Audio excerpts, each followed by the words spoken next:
Hello everyone, welcome to TSN Education channel. Today we will do chapter 4 Understanding Laws. Second video. By the end of the 19th century, the Indian legal profession also began emerging and demanded respect in colonial courts. They began to use law to defend the legal rights of Indians. Indian judges also began to play greater role in making decisions. Therefore, there were several ways in which Indians played a major role in the evolution of the rule of law during the colonial period. 19th century के end में India में भी legal professions उभरने लगे थे। कुछ professions कानून से संबंधित प्रोफेशनल लोग होने लगे थे और वे लोग ये डिमांड कर रहे थे कि लीगल प्रोफेशन को कॉलोनियल कोर्ट में रिस्पेक्ट मिलनी चाहिए। वे लॉज को यूज़ कर रहे थे जिससे कि इंडियंस के लीगल राइट्स को बचाया जा सके। इंडियन जजेस का भी एक इम्पॉर्टेंट रोल था।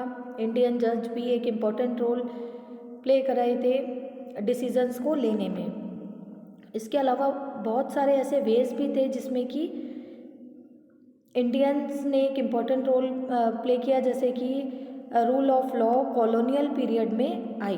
विकास का जो एक क्रम था रूल्स का, ये कॉलोनियल पीरियड में आया था। With the adoption of constitution, the document served as the foundation of which a representative began making laws for the country.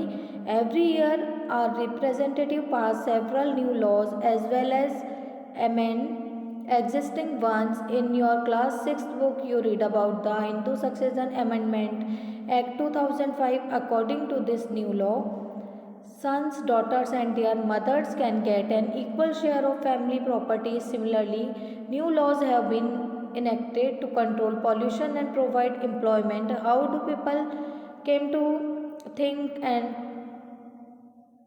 propose that the new law is necessary? You will read more about this in the next section.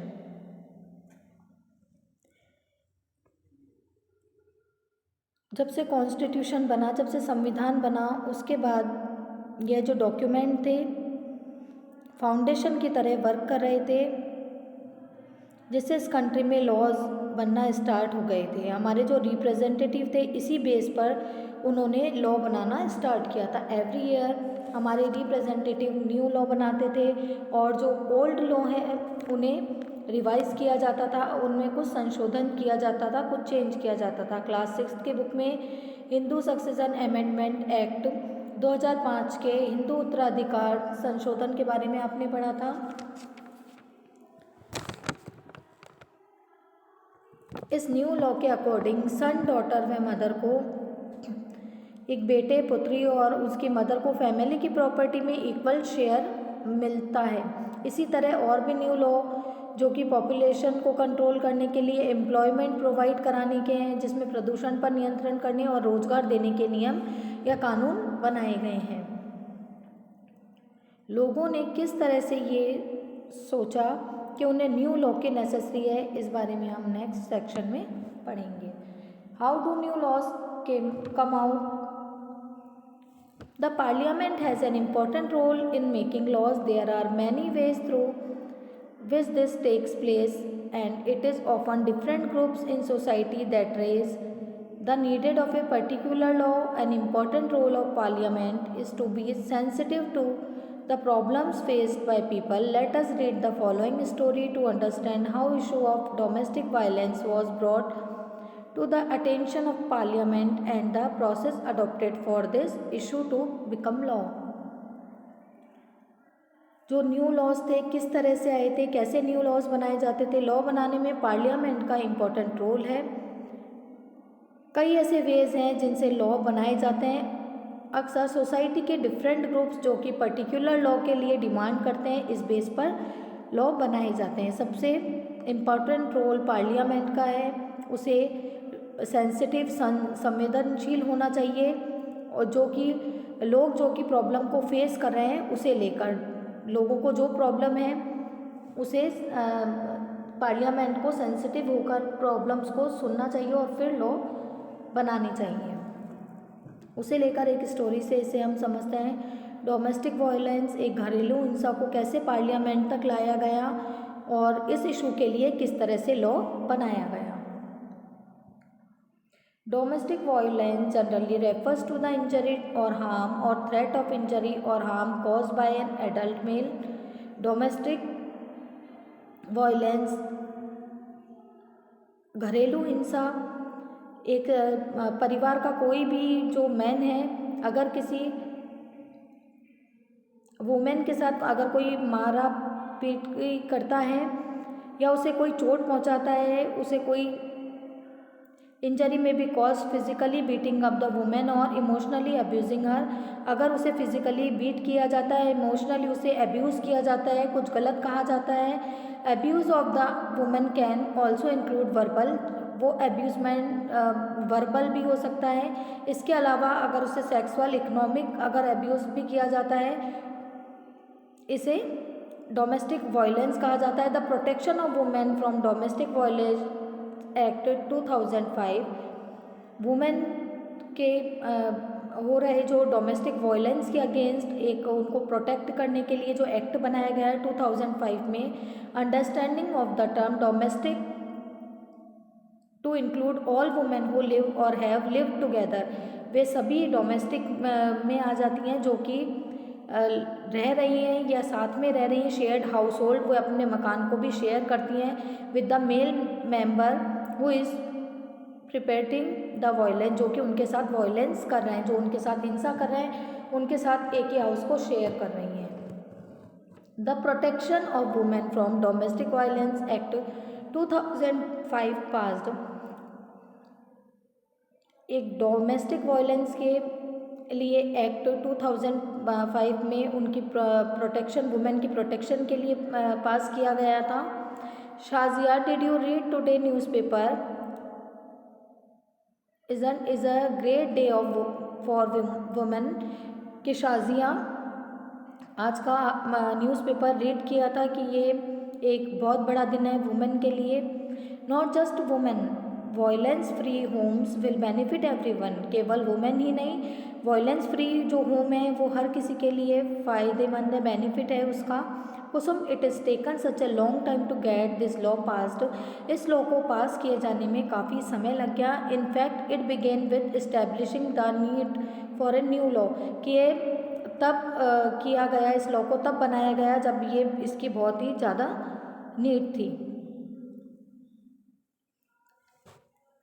Kusum and Shazia work for a women organisation, Kusum और शाजिया एक women के organisation के लिए work कर रही हैं। They remember the journey of how the protection of women for domestic violence act got passed, कि उन्हें ये याद था कि किस तरह से उन्होंने प्रोटेक्शन किया था डोमेस्टिक वायलेंस के अगेंस्ट, तब ये एक्ट पास हुआ है। April 1991, a typical day at their office, एक टिपिकल डे जो आम जो दिन था ऑफिस का। I need advice, my husband beats me up, I haven't told anyone so far, I feel so ashamed, I can't go on like this any more, but I have nowhere to go. I need advice, मुझे एक सलाह की आवश्यकता है, मुझे एक advice चाहिए। मेरे हस्बैंड मुझे बीट करते हैं और मैंने ये अभी तक किसी से नहीं कहा है। आई फील सो अशेम्ड, मुझे बहुत शर्म महसूस होती है। आई can't go on like this any मोर, कि मैं कहीं और नहीं जा सकती हूँ और इसके अलावा मुझे क्या करना चाहिए। I am being ill treated by son and daughter in law, कि मुझे मेरे सन और daughter in law ill treat करते हैं, अच्छा व्यवहार नहीं करते हैं। दे वर्बली अब्यूज्ड मी, वो वर्बली अब्यूज वर्ड्स बोलते हैं, गलत मुझे कहते हैं। I have no access to my bank accounts, they may even throw me out, कि मैं अपने जो बैंक अकाउंट्स हैं उनको भी एक्सेस नहीं कर पाती हूँ, नहीं चला पाती हूँ। दे may even throw me out, कि वे मुझे घर से कहीं वो मुझे घर से नहीं निकाल दें। I do not want to go the police, मैं पुलिस के पास भी नहीं जाना चाहती हूँ। I just want to stop the violence, मैं केवल इस हिंसा को ख़त्म करना चाहती हूँ। I just don't want to be thrown out of the house I am living in, मैं उस घर से बाहर नहीं जाना चाहती हूँ जिस घर में रहती हूँ। और unfortunately the existing law is criminal one and does not offer these options. Through out the 1990 the need for a new law was raised in different forums। 1990 में डिफरेंट फॉरम्स में एक जो न्यू लॉ की demand बढ़ रही थी। We have testimonies of several women, कि हमने कुछ वो जो वुमेन है उनकी टेस्टिमोनीज आप भी थी कुछ सुनी थी। We have seen that women want protection against being beaten, the right to continue living in a shared household and often temporary relief। We need a new civil law to address this issue। हमने कई women की testimonies आप भी थी सुनी जिसमें कि women की जो हैं वो मारपीट से बचाव चाहती हैं, वे अपने मकान में रहना चाहती हैं जिससे उन्हें थोड़ा रिलीफ मिल सके। इस इशू के लिए एक न्यू सिविल लॉ होना चाहिए। 1999 में Lawyers Collective, a group of lawyers, law students and activists after nationwide consultant took the lead in drafting the Domestic Violence Prevention and Protection Bill। This bill was widely circulated। 1999 में lawyers और group of जो lawyers थे और law के कुछ students ने nation wide एक कंसल्शन राष्ट्रव्यापी एक जो कंसल्ट किया गया था, एक चर्चा की गई थी जिसमें कि डोमेस्टिक वायलेंस घरेलू हिंसा को रोकने का जो बिल है वो तैयार किया गया था। इस ड्राफ्ट बिल के लिए को वाइडली सर्कुलेटेड भी किया गया। The definition of domestic violence should include physical, economic, sexual and verbal and emotions abuse। Domestic violence की डेफिनेशन में फिजिकल, शारीरिक, इकोनॉमिक, आर्थिक, सेक्सुअल और वर्बल जो इमोशंस को भी इंक्लूड करना चाहिए, शामिल किया जाना चाहिए। The law should cover any women living with in a share domestic space. They should be protected from being evicted from the share house hold. यह लॉ उन वुमेन के लिए भी होना चाहिए जो एक स्पेस को शेयर कर रही हैं, उन्हें हाउस से निकाले जाने पर प्रोटेक्ट किया जाना चाहिए। What about some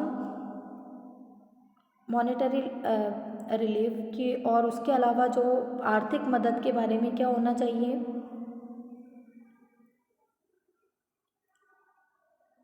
meeting were held with different organisations के साथ एक मीटिंग की गई। The women movement want a new law on domestic violence. The government should introduce in a parliament soon.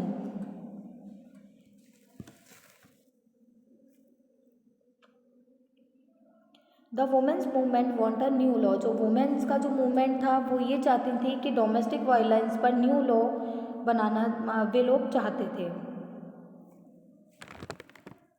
Government should introduce in a parliament soon, जो कि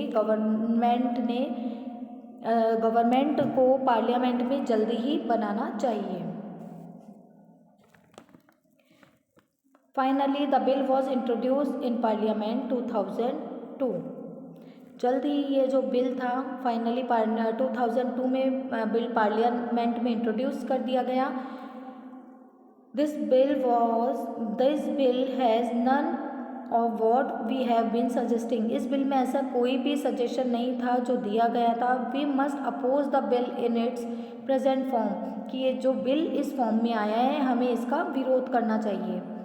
let's have a press conference. We could also start an online petitions. अब इसके लिए एक press conference भी करनी चाहिए और ऑनलाइन पिटिशन जो लोग कंप्यूटर के द्वारा ऑनलाइन याचिका देना चाहते हैं वह भी स्टार्ट करनी चाहिए। Several women organization, national commission for women made submission to the parliamentary standing committee. कई वुमेन ऑर्गेनाइजेशन, राष्ट्रीय जो महिला आयोग थे, पार्लियामेंट कमीशन ने भी कई सजेशन दिए गए थे the law needs to provide for temporary custody of children. Members को पार्लियामेंट कमेटी में प्रेजेंट बिल को चेंज करना था। इसमें चिल्ड्रन की टेम्परेरी कस्टडी को भी को लेकर भी एक लॉ की ज़रूरत थी।